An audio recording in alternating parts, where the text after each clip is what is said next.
Look at that! Looks like I guessed right. You were just guessing?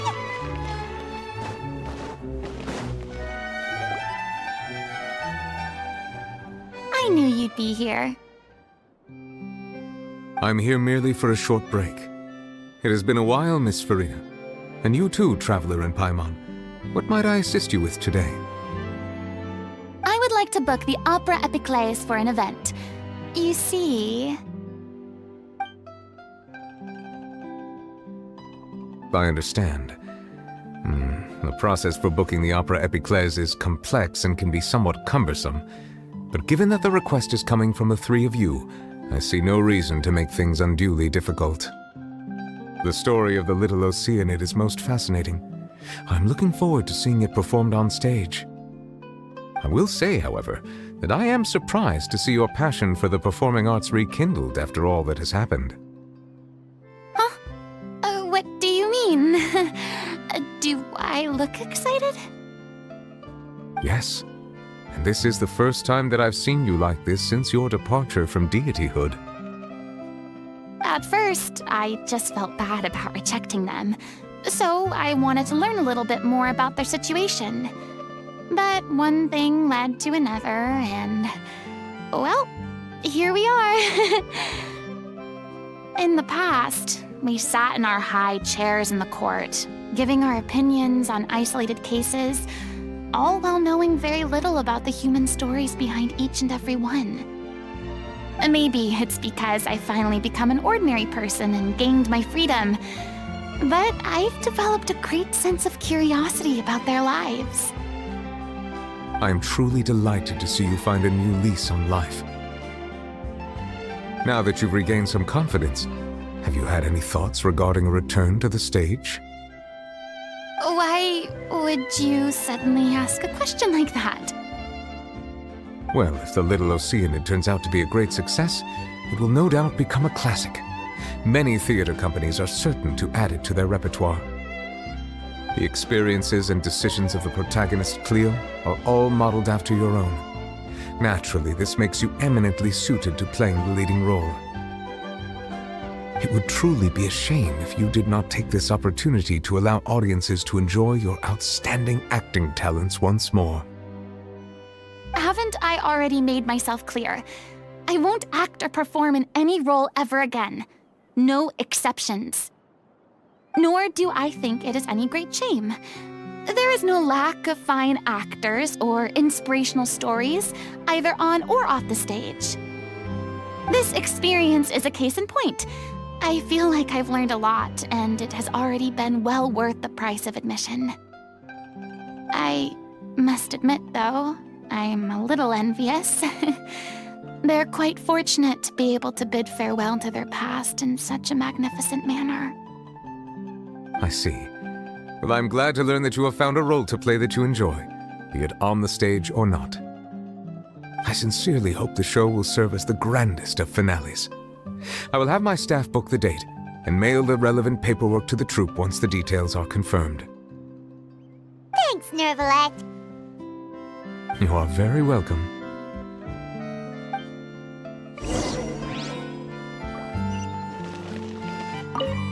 Many people were once enthralled by Lady Furina's performances, myself included. I hope that one day she'll be able to understand that our appreciation was always sincere.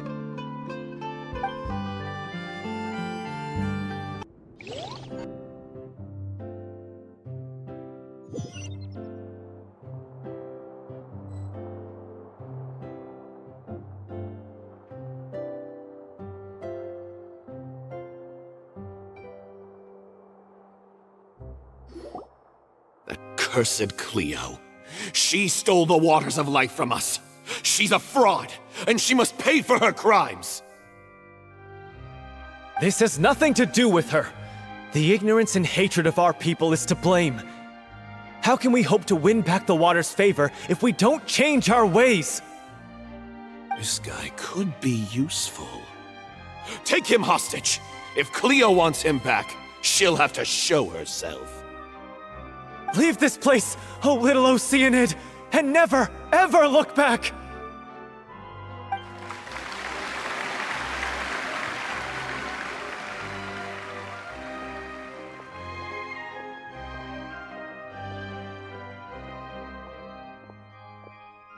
Everyone's really throwing themselves into their roles. I haven't seen such a fine performance in a long time. If only... What should we do? It's almost time for her to take the stage! Why? Why does it have to be now? Hey, what's going on? You're due on stage any second now. Oh no, not again. But why? What about your new meds? Did they stop working? They've been getting less and less effective over time.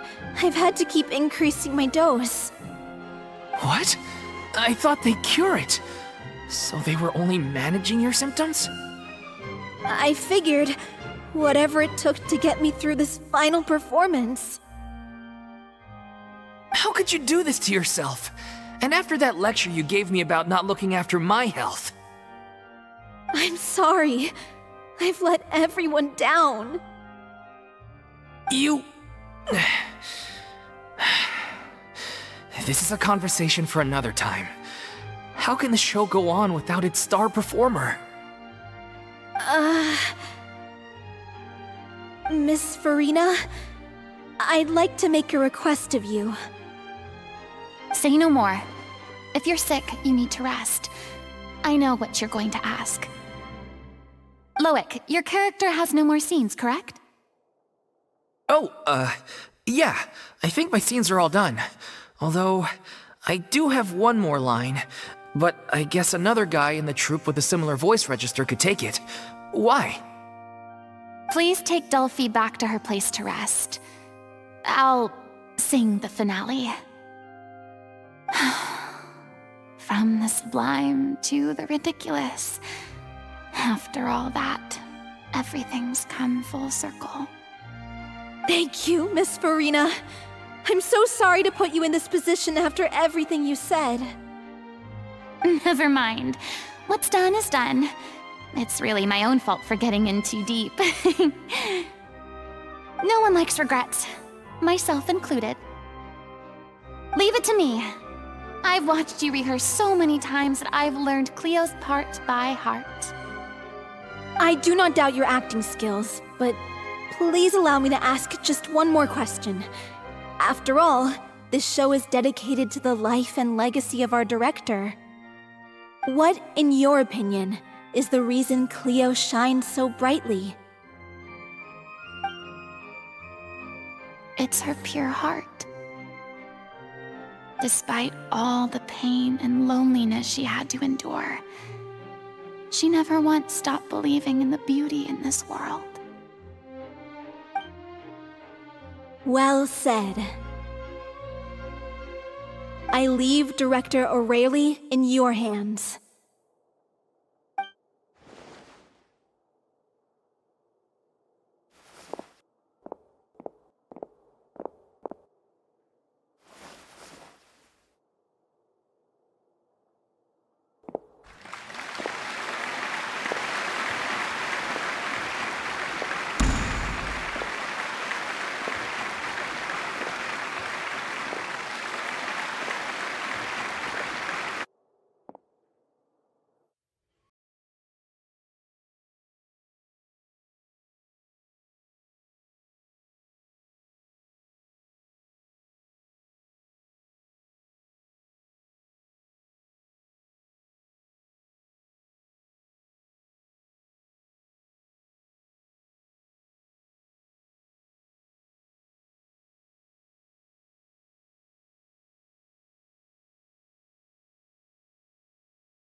Is it just me?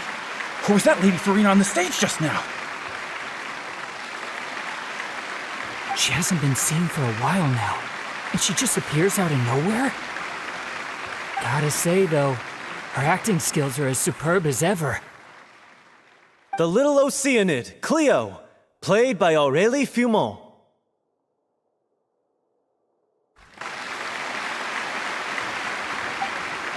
Wait, that's not her name.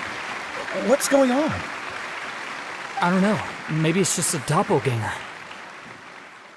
I've spent a lot of time out of the spotlight, and they didn't use my name during the curtain call either. Hopefully, not too many people recognized me. It's too bad that I had to break the one clear rule I'd managed to make for myself, even if I had no choice. Still, I have to admit that, despite everything, it felt good to be back on the stage again. Finally, we would like to give a special thanks to our artistic consultant and event coordinator, Miss Furina. Hey, that's not what we agreed on! Oh, so it was Furina after all. She's back!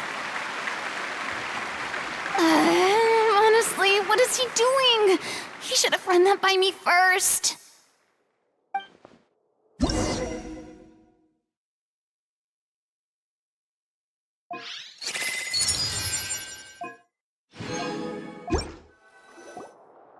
All right, calm down, don't be mad. This was a group decision. We just didn't want your contributions to go unacknowledged. After all, it's been the rule in Fontaine since ancient times that everyone's work, visible or invisible, is equally deserving of recognition. Yes, I know the rule, but it should still be applied on a case-by-case basis. I wasn't ready for this yet. It's no big deal. What's the worst that could happen? Oh, yeah? Well, since you think it's so easy, you can sign them for me. This is a great chat and all, but can we talk about that crazy thing that happened during the show? It nearly gave Paimon a heart attack. Paimon flew over to where she was supposed to be and was about to drop the prop vision, and then suddenly, a real one popped out of thin air! Oh, that. I've got no idea what happened there either. But hey, it worked pretty well, didn't it? I'll bet the audience has never seen such a realistic prop. Wait, what about Dolphy? I wonder how she's doing. Oh, let's go check on her as soon as we finish clearing the stage. Yes. Plus, she'll definitely want to hear how the end of the show went. If nothing else, we can safely say that we accomplished what we set out to do.